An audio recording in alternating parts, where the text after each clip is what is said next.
Greetings, Internet. Welcome to Aaron Plays, and I hope you're doing fantastically well. As you can see by the backdrop, and obviously the title that you came through, hopefully, when you clicked on it, this is going to be my start of my investigation playthrough of Air and Armour by Compass Games, specifically the Wurzburg. Fifth core's not out yet. So, when I opened up the box and saw a 148-page rulebook, I was like, ah. I looked onto Board Game Geek to see if there was any easier way of learning it, and there was a smaller, reduced rulebook which was in a PDF format, had all the errata, downloaded that. That was about 98 pages. Ah, yeah, okay. I have learnt ASL over the years, and a few other games with similar size rulebooks, but I'm not getting any younger. So I thought maybe I've bitten off more than I can chew. But I started to read them, and yeah, they read all right. They're okay. Do I understand it all? No. Do I know how it's all going to fit together? No. One of the reasons I'm making this video is to learn it, and hopefully some of you guys out there can go, oh, no, no, no, no, no, no, you don't do it that way. Now, I'm playing this solo. I have got another game that I'm going to be starting, competitive game, playing the same scenario. I'm going to be playing NATO in that, and my opponent will be playing the Warsaw Pact, but I'm not bringing that to the channel. I haven't asked him. I'm playing this solo. So if I make any absolute complete, then it's all down to me. So yes. Anyway, if you're new here, because this is the first time you see anything I've done, welcome. Because I have got quite a few other things on my channel that I've done, but this is the first time I've done anything like this. Well, actually, is it? Yeah, I suppose. I mean, one of my first videos was the lock and load storming the gap, which is at a lower level. This is one scale up. You're talking companies here. Lock and load's game, you're talking, what are they? Platoons. But it's the first time I've done a game sort of like this, with this amount of complexity, nuances, and new stuff. There's a lot of things in here that I haven't experienced in the game. So now, if any of you know this game and know that one of the options is hidden, I'm not doing that. I'm playing this particular scenario using, as advised in the rule book, to play Thermopylae scenario a couple of times. On this one, I'm just playing it solo, so playing both sides, and I'm going to be playing without the air, the helicopters, and so forth, which I'll probably do in my second game or maybe third game. Depends how I get on with the rules, because as I say, there is a lot of sequences and steps that I've got to go through. But as I said, if it's the first time you've come and joined me on my channel, welcome. If it's not, you know that I've played, certain other games which have a high complexity, such as Into the Woods, which are the great battles in the Civil War. But this, I actually say, from what I've read, the great battles in the Civil War seem more complex, because that rule set is like exceptions of exceptions of exceptions. There are exceptions in this one, but not to the same nth degree. But the rule book is correspondingly about 3 times the size. So we'll see as a learning curve, hopefully together. If you like what I do, if you enjoy this video, please hit the like button. If you really like what I do and you want to see some more and you haven't subscribed yet, please subscribe. You're more than welcome. And obviously, any comments would be much appreciated, especially ones that say, did that wrong, that could be done better, and such forth, from any of you experts out there. But let's go down to the map and let's see what's going on in this scenario. And there's the whole map. Well, as best as I can get it onto the screen. This scenario, Thermopylae, only uses half the map. Hence, you can see all these, what do you call them, stop symbols. So if we zoom in a little bit, and go through here, See, there's some NATO forces on the map. There's no Warsaw Pact units on the map to start with, as defined by the scenario. So, what is necessary to be done? Let's go through this actual scenario itself, reading the playbook. Okay, because that was part of the first thing that I had to learn is what all these things mean in the playbook, um, and how and what units set up on the actual map itself. So the scenario is called Thermopylae. Okay. There's a Warsaw Pact scenario briefing, a NATO scenario briefing as well. And it tells me the map and the game length. So what part of the map and the game lasts. The scenario lasts 7 game turns. And the NATO starts with some units on the map, as you can see, and the Warsaw Pact will be entering. And the Warsaw Pact are entering from up here, from between that hex there and that hex there. Now, there are special rules, and the first one is that you can't cross the river. So this river line, effectively, that area of the board there is not played. So you can't cross any rivers, and essentially that area. Now, I was struggled out with it because it's not actually called a river. There's a German word that they use for it. In actual fact, I can scroll along and tell you, because we have the terrain key here. It's called the Franciscana. No, so this thick one's called Main River, but judging by where units have got exit and such forth, I'm assuming that they mean that you can't cross that river line either or, even if it's a river or not. So that was a little bit confusing to start with. Now, as I say, we're only playing with part of the rules. Well, I say part. From a programmed instruction point of view, you still have to read about 90 odd pages of rules. So to actually play, when you're playing something like ASL, well, actually not ASL because I didn't have programmed instruction. Squad leader, it was like the first 10 or 12 pages of the rules, and you could play a scenario. In this one, 31-ish pages, plus the extra playbook as well. Yeah. So from a programming instruction point of view, okay, it was a big chunk of rules to get there. What do the sides need to do? As I said, the Warsaw Pact's coming in, and they're coming in from here, and they seem to have quite a lot of strength on their side. And their aim is to get off the map over here.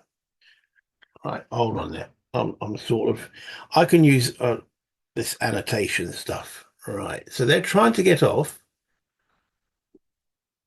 over here. And if that's not clear enough, let's put a red one because I suppose they are red, aren't they? There you go. Over here. So they're coming in. Right. So this is where I've got to work out how to use these annotation keys without using. Right, so I can still use that. So they're coming in. Let's go back on the annotation keys.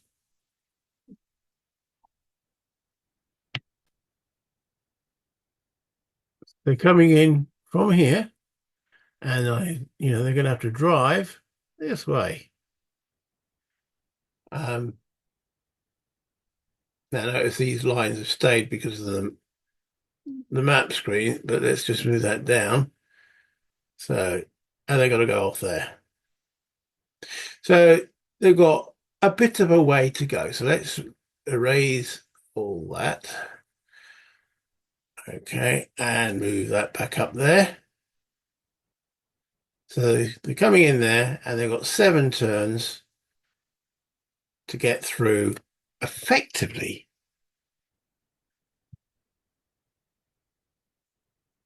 Let's just erase that as well.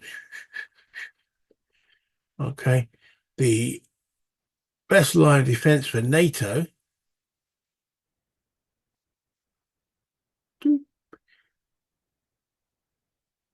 is here. That's there. It's the thinnest point. And because so they've got to defend that area.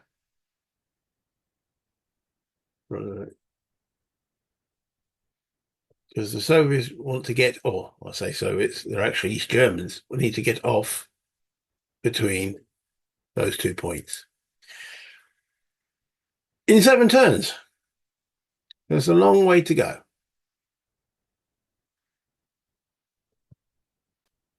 Yeah, I'm just sort of learning how to use the arrows and such forth. So if it does appear a bit clumsy, I do apologize, but hopefully you got there in the end. What is necessary to be done? And from a Warsaw Pact victory conditions, the W player receives 1 VP for each step that exits that map edge, and they win a decisive victory if one of their HQs exits that map edge. They've got 2. The NATO victory conditions win a decisive victory if no Warsaw Pact unit exits the southern map edge. I know that is classed as the southern map edge. So that if they can get no Soviet units getting off there, then they win a decisive victory. And then apparently it's got standard victory conditions where you get victory points for each enemy step eliminated. So as I'm playing this solo, that could be pretty interesting. Now, I've set up my NATO forces. It's exactly the same as I've set them up with in the other game I'm going to be playing. I have no idea how he'll be entering in as the Warsaw Pact, and I will be entering my units in Warsaw Pact slightly differently. Now, under each of these units, and I should have actually mark up, it's not moved right. So let's zoom in a little bit. Okay, so that's my NATO forces. I was restricted that these guys had to be set up within 3 hexes of that hex there. Okay, and there was a few West German units had to set up within this town on this side of the river, considering that you can't cross the river in any shape or form in this game.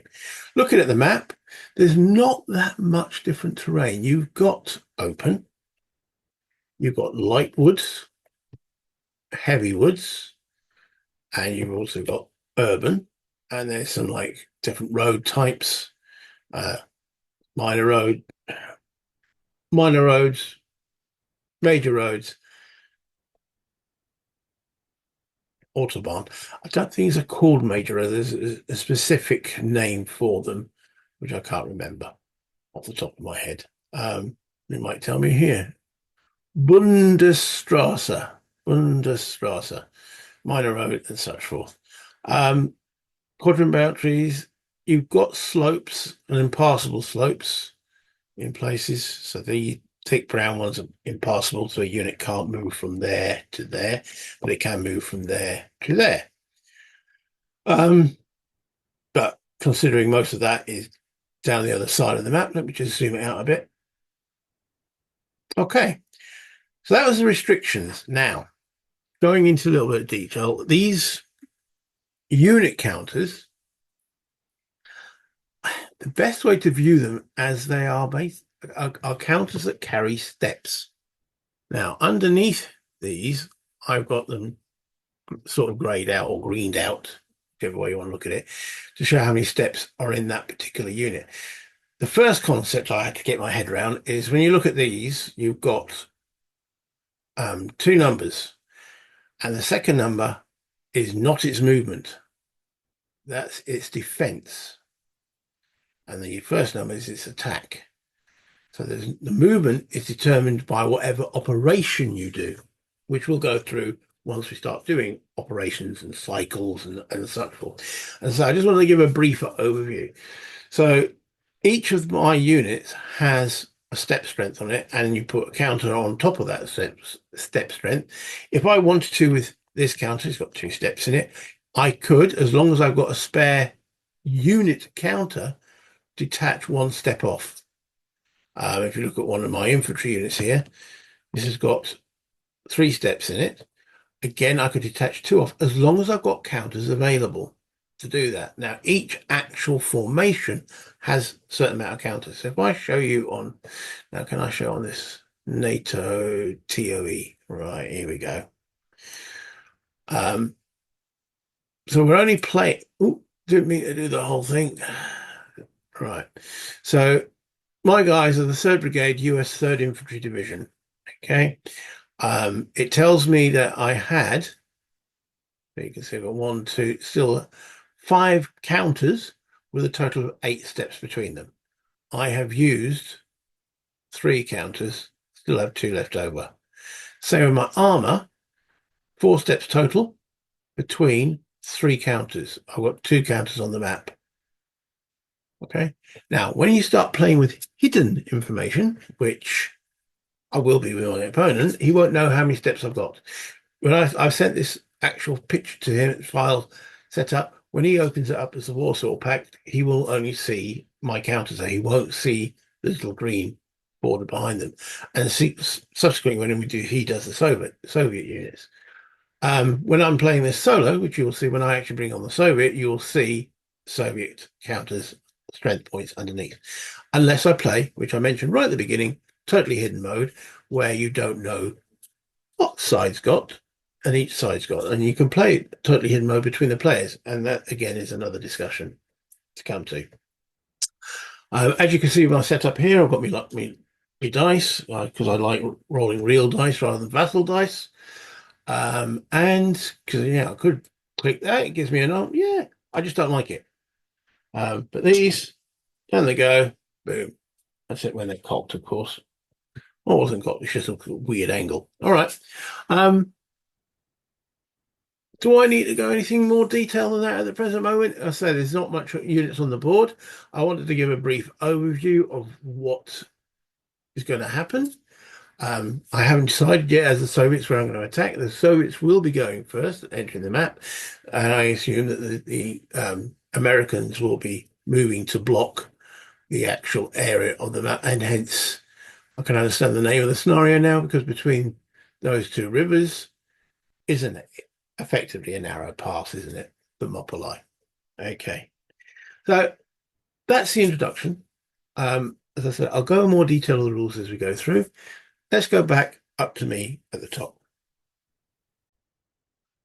I just wanted to make this as a short video as possible, introducing the game and the way I'm going to be playing it on the channel. Who knows what happens in the future, but I just wanted to get this started. So, yeah, I hope you'll enjoy what I do. And again, please let me know if I do anything silly or wrong, because it is a big rule book. I hope you don't stay with the ride for me.